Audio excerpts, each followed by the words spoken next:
Hi, Mystery Recapped here. Today, I'm going to explain an Indian comedy drama film called Bajrangi Bhaijaan. Spoilers ahead, watch out, and take care.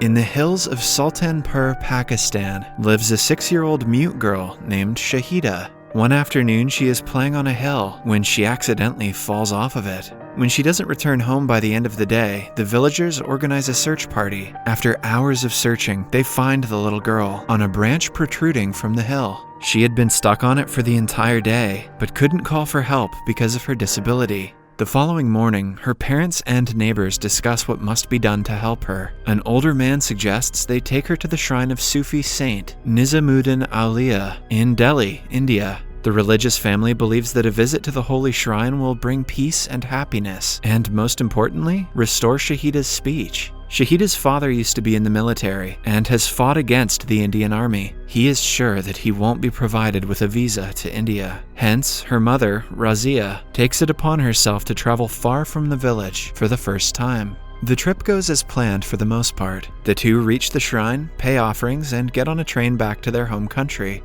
On the return journey, the train stops for repairs at night. When everyone is asleep, Shahida notices a lamb stuck in a pit right outside the train. She doesn't think twice before going outside to help the animal. However, the train restarts before she can return to her mother. The little girl runs towards it but is eventually left behind. In a desperate attempt to go the same way that her mother did, she boards a freight train, but to her dismay, it goes in the opposite direction and stops in Kurukshetra, India. Razia notices her daughter is missing and stops the train. Policemen are appointed to look for the girl around the tracks where she was lost. However, they cannot find her, since Shahida has already reached a different place. Razia meets her husband, who is worried to death about his daughter. They cannot get an immediate visa back to India, much to their dismay. The parents have no other way but to pray that their daughter is safe. Meanwhile, Shahida is now lost in a different country with no way to communicate. In a religious celebration, she sees a stranger eating at a street-side restaurant.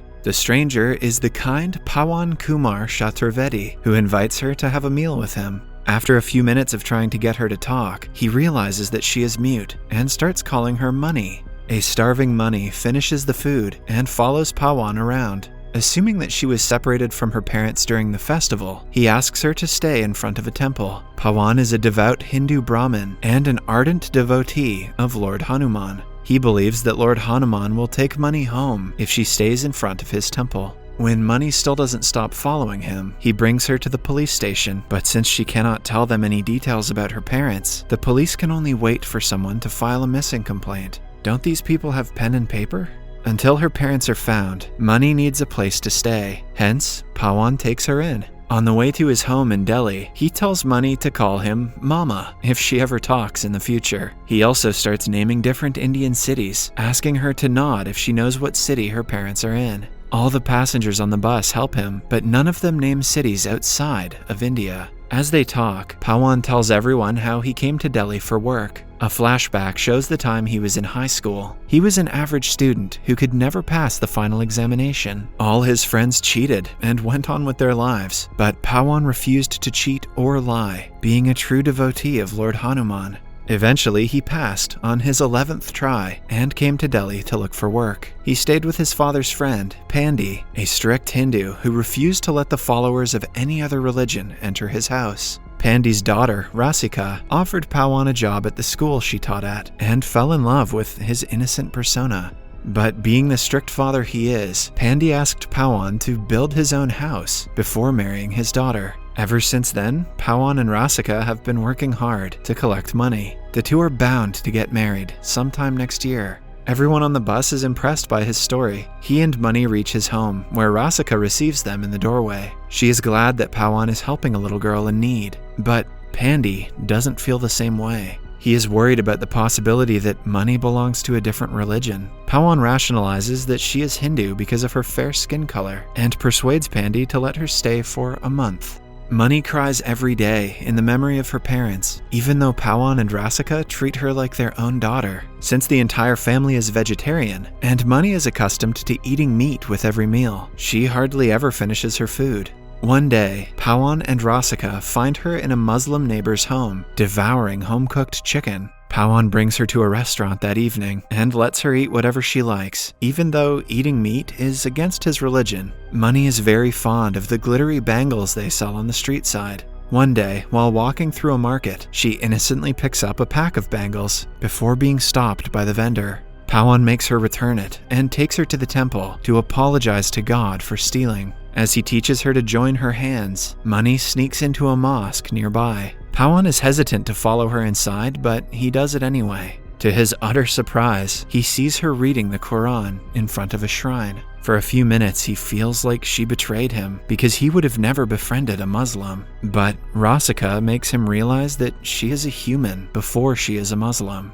She hates that her father discriminates against people because of their religion and wants Pawan to be different. Pawan understands and runs into the mosque to get money, but by now, she has already left. As he nervously looks for her, she runs to him and hugs him tightly. At that moment, he accepts her entirely, overcoming his irrational fear of going against his religion. That night is a cricket match between Pakistan and India. The entire family watches it on TV, cheering for India, except Mani, who cheers when Pakistan scores. When the Pakistani team wins the game, she dances and kisses their flag through the TV. Pawan approaches her and asks if she is from Pakistan. After weeks of shaking her head to every Indian city, Mani finally nods, yes. Pandy is furious. Being a Muslim was bad enough, but since the girl is from Pakistan, he can no longer allow her to stay at their home. Pawan promises to hand her to the Pakistani embassy the next day. However, the embassy worker cannot allow her a visa without a passport.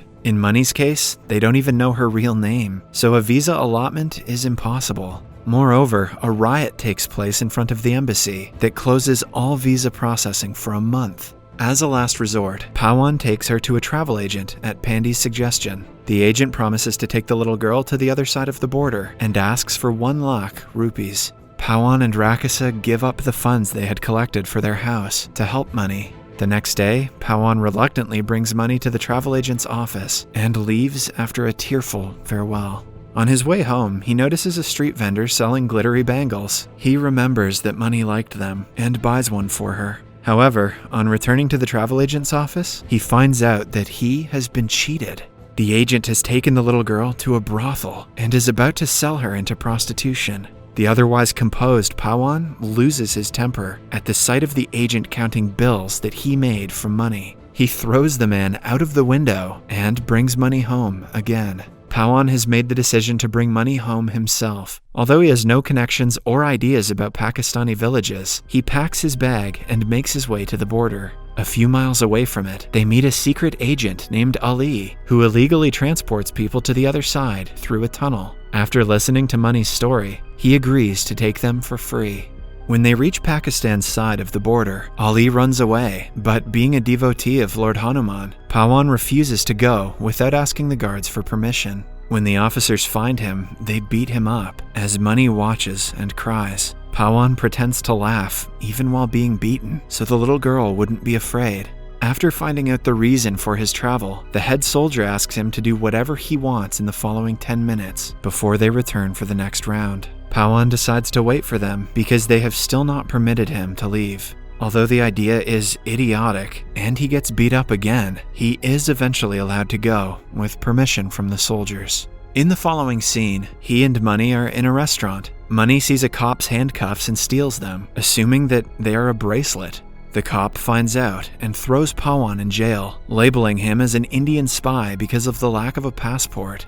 Then, we are introduced to a struggling journalist, Chand Nawab. He finds out about the alleged spy and runs to the police station to interview him. He gets a few vague answers from Pawan and informs the media company that he doesn't take him seriously. Inside the police station, a cop interrogates Pawan, but refuses to believe anything he has to say. Suddenly, Mani sees a picture on a table calendar and recognizes it as her village. Pawan is overjoyed until the policeman forcefully makes Mani open her mouth. Pawan loses his temper and attacks the man, inviting even more trouble for himself. He manages to defeat the officers and run away from the police. Nawab sees him escaping and follows him. They board the bus, where Pawan shows the conductor their destination and also tells him Mani's story. After finding out he is actually a good person, Nawab and the rest of the travelers decide to help him. They hide him and money on top of the bus when the police come looking for them. At night, Nawab, Pawan, and Money stay at a mosque.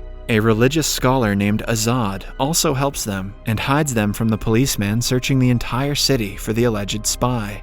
One of Azad's students sees Switzerland written on the picture that Money thought was her village. The group is back to square one. After that, Azad dresses up Pawan and Nawab in a burqa and manages to send them outside the city without the police noticing.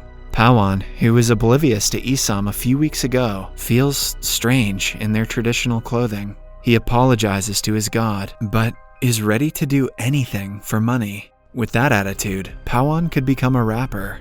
For the next few days, Pawan and Nawab take Money to several different places, asking people if they know her. Nawab documents their journey and everything about Money and Pawan's relationship. He tries selling the documentary to news channels, but they refuse to air it, claiming that it is boring. They have to find another way to spread the news so that people on the internet can help. One day, they go to a famous mosque where they find policemen looking for them. Nawab realizes that his cameraman friend is being used by the police to gather information about their whereabouts. The trio immediately runs away from the holy place and gives the cameraman false information to distract the police. Following that, the group is reviewing the footage from their time at the mosque when Money recognizes her mother in one of the clips. They see her getting into a specific bus and go to that bus driver the very next day. Upon inquiring, he names all the villages that come on his daily route. One of them is Sultanpur, which Money confirms is her home. Nawab and Pawan hug, having finally found their destination. Nawab also uploads the video documentary on YouTube, and the police get a hint of their location through it. On their way to Sultanpur, the bus is stopped to be checked. With no way out, Pawan comes in the police's view and pretends to run away. While the men are busy trying to catch him, Nawab takes Money and brings her back to her village. In the following scene, we see Money run to her mother, who couldn't be happier to see her.